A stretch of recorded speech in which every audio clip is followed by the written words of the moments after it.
जैसे कि कल हमने पार्ट 2 पढ़ा था भोली चैप्टर में, आज हम स्टार्ट करते हैं अपना पार्ट 3। तो स्टार्ट करने से पहले अगर आपने चैनल को लाइक सब्सक्राइब नहीं किया है तो जल्दी से लाइक कीजिए, सब्सक्राइब कीजिए और अपने फ्रेंड्स के पास आप इसको शेयर कीजिए, जिससे वो भी इसका जो बेनिफिट है वो ले सके।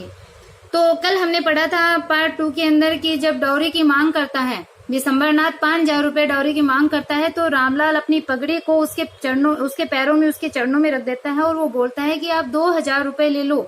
तो वो बोलता है कि नहीं 2000 नहीं, मैं तो 5000 लूंगा, नहीं अपनी बेटी को अपने पास रखो, हम तो जा रहे हैं। तो वो बोलता है कि नहीं, अगर आप लोग चले गए तो मैं तो शर्म से मर जाऊंगा, मैं किसी को मुंह दिखाने लायक नहीं बचूंगा। तो यहाँ तक हमने कल कर लिया था। तो जब इतना बोलता है कि मैं किसी को मुंह नहीं दिखा पाऊंगा तो जो विशंबरनाथ है वो बोलता है देन आउट विद 5000, तो फिर 5000 रुपए है वो लाओ, बाहर निकालो।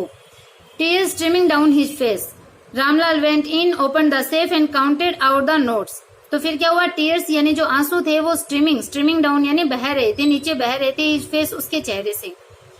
तो बताया है कि जो आंसू थे वो उसके चेहरे से, रामलाल के चेहरे से नीचे बह रहे थे। रामलाल वेंट इन, रामलाल है वो अंदर गया, ओपन द सेफ, उसने सेफ को खोला, तिजोरी खोली, and counted out the notes, और उसने नोटों को गिना। He placed the bundle at the bridegroom's feet, और उसने क्या किया, ही प्लेस्ड उसने रख दिया द बंडल, जो बंडल था नोटों का जो बंडल था वो कहाँ रखा, एट द ब्राइडग्रूम्स फीट, कि ब्राइडग्रूम जो दूल्हा था उसके पैरों में उसने बंडल को रख दिया था। On Bishambar's greedy face appeared a triumphant smile, कि ऑन बिशंबर्स ग्रीडी फेस, कि विशंबरनाथ का जो लालची चेहरा था, अपीयर्ड वो प्रतीत हो रहा था, कैसे लग रहा था, ए ट्रिम्फेंट स्माइल, कि एक विजयी मुस्कान उस विशंबरनाथ के चेहरे पे प्रतीत हो रही थी, लग रही थी कि उसके चेहरे पे एक विजयी मुस्कान आई है कि उसने 5000 रुपए हैं वो ले लिए। तो यहाँ पे एक विजयी मुस्कान उसके फेस पे दिखाई दी थी। He had gambled, उसने गैम्बल्ड एंड वोन, गैम्बल होता है जुआ खेलना, he had gambled कि उसने जुआ खेला था, एंड वोन और वो जीत गया। अब वो बोलता है गिव मी द गार्लैंड, कि मुझे गार्लैंड दो, मुझे हार दो। he announced, उसने अनाउंस किया, उसने जोर से बोला कि मुझे हार दो, क्योंकि अब पैसे तो मिल ही गए। Once again the veil was slid back from the bride's face, but this time her eyes were not downcast। तो बताया कि once again एक बार फिर द वेल यानी जो घूंघट था, वह स्लिप बैक वो पीछे की ओर फिसला, पीछे की ओर सरका दिया गया, फ्रॉम द ब्राइड फेस उस दुल्हन के चेहरे से, कि एक बार फिर दुल्हन के चेहरे से जो वेल था, घूंघट था, उसको पीछे सरका दिया गया। बट लेकिन this time her eyes were not downcast, उसकी जो आंखें थी, इस बार उसकी जो आंखें थी, मीन्स भोले की जो आंखें थी वो डाउनकास्ट नहीं थी, यानी नीचे की ओर नहीं झुकी हुई थी। सी वॉज लुकिंग अप, वो ऊपर देख रही थी। Looking straight at the prospective husband, and in her eyes there was neither anger nor hate, only cold contempt। कि looking straight एकदम सीधे देख रही थी, किसकी तरफ, at her prospective husband, अपने prospective यानी अपने संभावित, अपने होने वाले husband की तरफ, अपने होने वाली पति की ओर वो सीधा देख रही थी। and in her eyes, और उसकी आंखों में, there was neither anger, न ही उसमें एंगर था, न ही गुस्सा था, nor hate, और न ही घृणा थी। ओनली कोल्ड कंटेम्प्ट, क्या था, केवल एक कोल्ड यानी ठंडा सा, रूखा सा, कंटेम्प्ट होता है तिरस्कार। तो केवल उसकी आंखों के अंदर क्या था, न तो वहां पे गुस्सा था, न ही घृणा थी, केवल मात्र एक रूखा सा, ठंडा सा तिरस्कार था। Vishambar raise the garland to place it round and bride's neck, round the bride's neck, कि विशंबर रेज द गार्लैंड, अब विशंबर ने क्या किया, गार्लैंड उठाया, यानी उस हार को उठाया, टू प्लेस इट इसको रखने के लिए, राउंड द ब्राइड्स नेक, कि दुल्हन के गले के चारों तरफ इसे रखने के लिए, मतलब दुल्हन के गले के चारों तरफ हार डालने के लिए विशंबर ने गार्लैंड को उठाया, यानी उसके गले में पहनाने के लिए, गर्दन में पहनाने के लिए हार को विशंबरनाथ ने उठाया।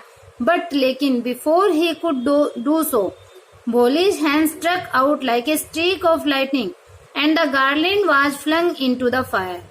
बट लेकिन before he could do so, कि इससे पहले कि वो ऐसा कर पाता, ही कुड डू सो कि वो ऐसा कर पाता, मतलब उसको हार पहना पाता, भोलीज हैंड भोले के जो हाथ थे वो struck out like a streak of lightning, यानी बिजली की जो स्ट्रीक यानी बिजली की जो आवाज होती है, बिजली की जो लाइट जैसे आती है, तो वो बोलते हैं कि एक बिजली की एक झटके, एक स्ट्रीक, झटका भी बोल सकते हैं, कि बिजली के झटके के समान उसने स्ट्रक आउट होता है फेंक देना, मतलब तेजी से झपटा मारना।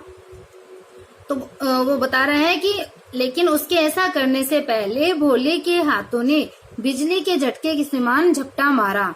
मतलब उस भोले को तिरस्कार जब आ रहा था तो उसने उस हार की ओर झपटा है वो झपटा मारा उस हार की तरफ। किसके समान? बिजली की कौन के समान? या बिजली की जैसे झटका आता है, बिजली की जो लाइट गिरती है उस बिजली की चमक के समान उसने भोली ने अपने हाथों से झपटा मारा।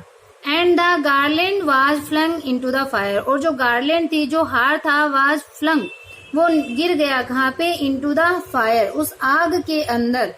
फ्लंग उछालना भी होता है कि जो गार्लैंड था उसको फायर के अंदर, आग के अंदर उछाल दिया। जैसे उसने झपटा मारा तो गार्लैंड को उसने फायर के अंदर, उस वेदी की जो आग थी उसके अंदर उसने उछाल दिया, उसमें फेंक दिया।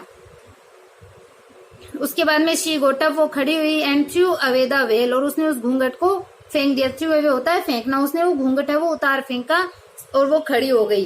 क्यों? क्योंकि अब उसको गुस्सा आ रहा था।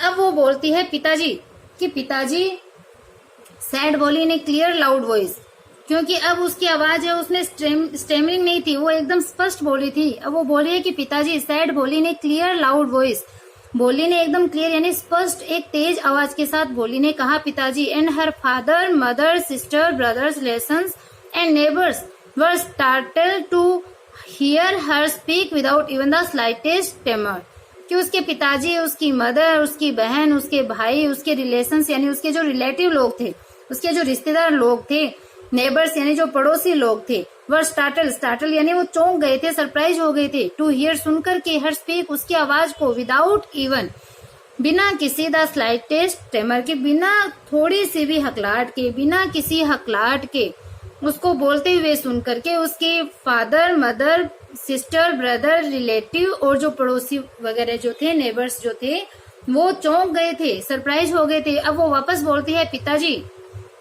टेक बैक योर मनी, कि अपने धन को वापस ले लो। I am not going to marry this man, कि मैं इस व्यक्ति से शादी नहीं करूंगी, इस व्यक्ति से विवाह नहीं करूंगी। अब वो अपने फादर को बोलती है कि अपना धन जो आपने दिया है 5,000 रुपए वो आप वापस ले लीजिए, क्योंकि मैं इससे शादी नहीं करूंगी। अब क्या हुआ? रामलाल वाज थंडरस्ट्रक, रामलाल है वो एकदम थंडरस्ट्रक यानी उसके ऊपर जैसे बिजली गिर गई, जैसे वज्रपात हो गया, ऐसे वो था Ramlal. The guest began to whisper, जो गेस्ट यानी जो मेहमान थे उन्होंने विस्पर यानी थोड़ा थोड़ा जो फुसफुसाहट है वो उसने शुरू कर दी थी, कानाफूसी करनी शुरू कर दी थी मेहमान लोगों ने। सो शेमलेस, कि बहुत ही शेमलेस है, बहुत ही बेशरम है। सो अगली एंड सो शेमलेस, कि कितनी अगली यानी बदसूरत, कुरूप, इतनी कुरूप और शेमलेस और इतनी बेशरम। उसको बार बार ऐसे है वो भोली को बोलने लग गए।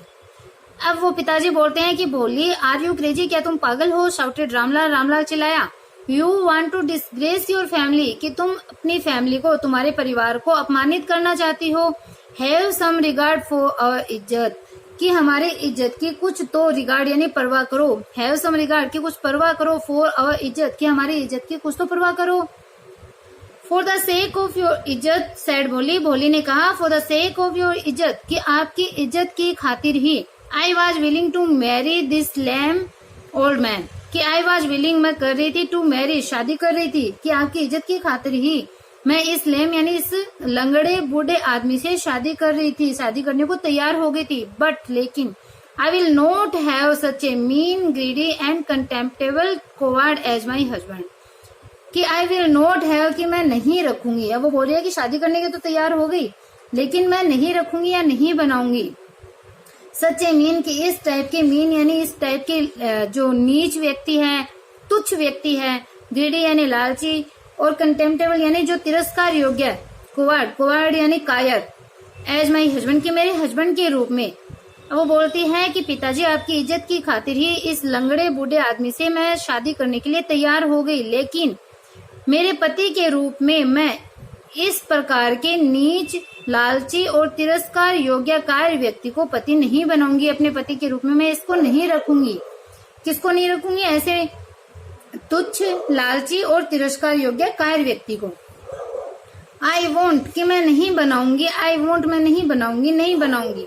वो साफ मना कर देती है उसको अपना हस्बैंड बनाने के लिए।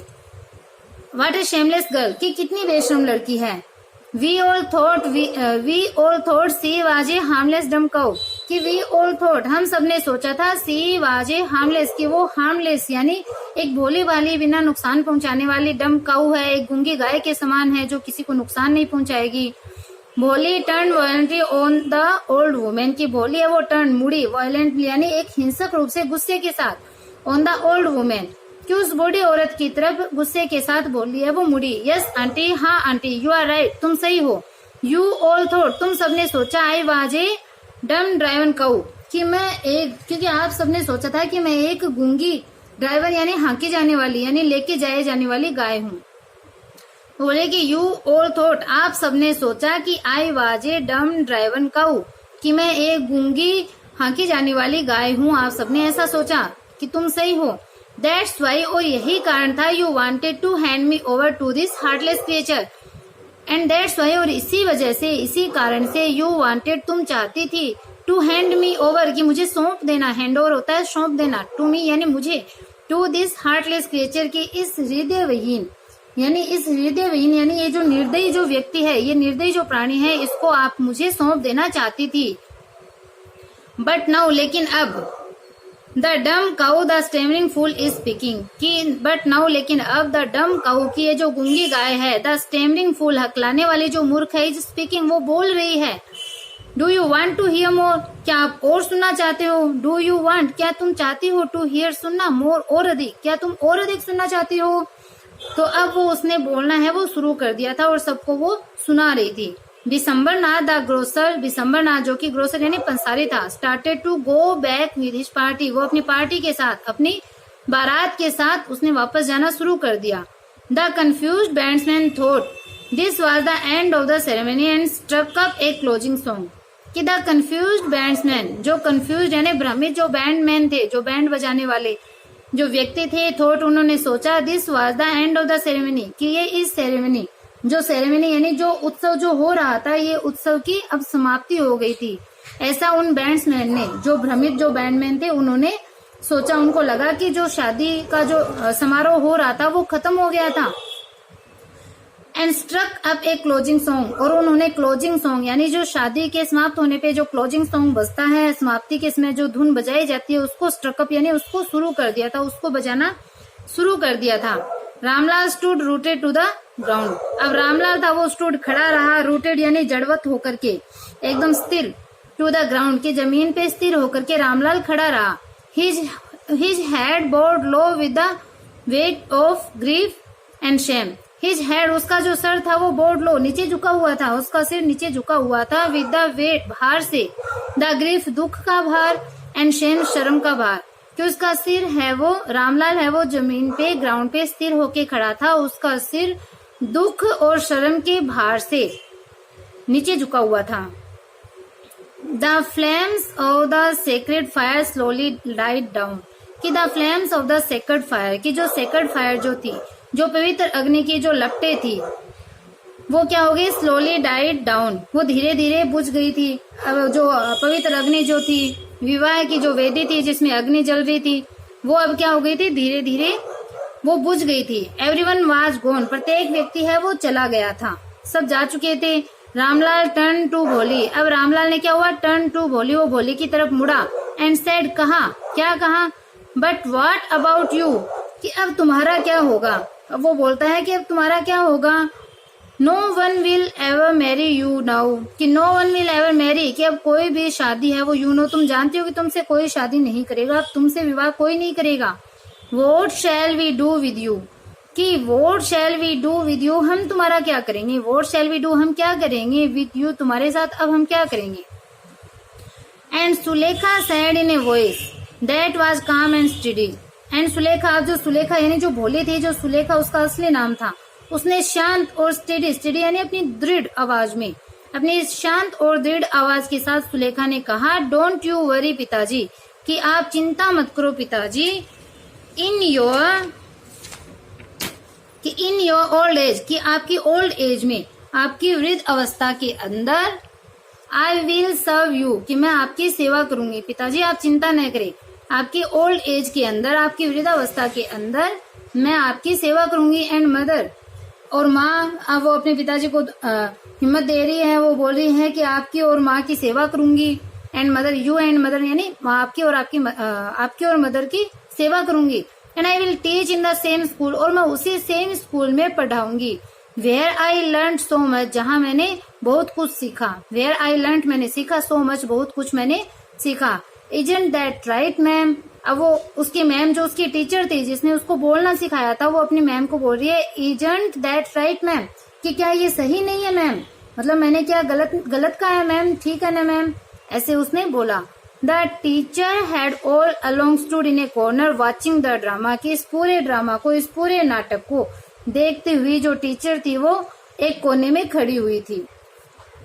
यस बोली, हाँ बोली, ऑफ कोर्स वास्तव में, सी रिप्लाइड उसने उत्तर दिया, and in her smiling eyes was the light of a deep satisfaction that an artist feels when contemplating the completion of her masterpiece.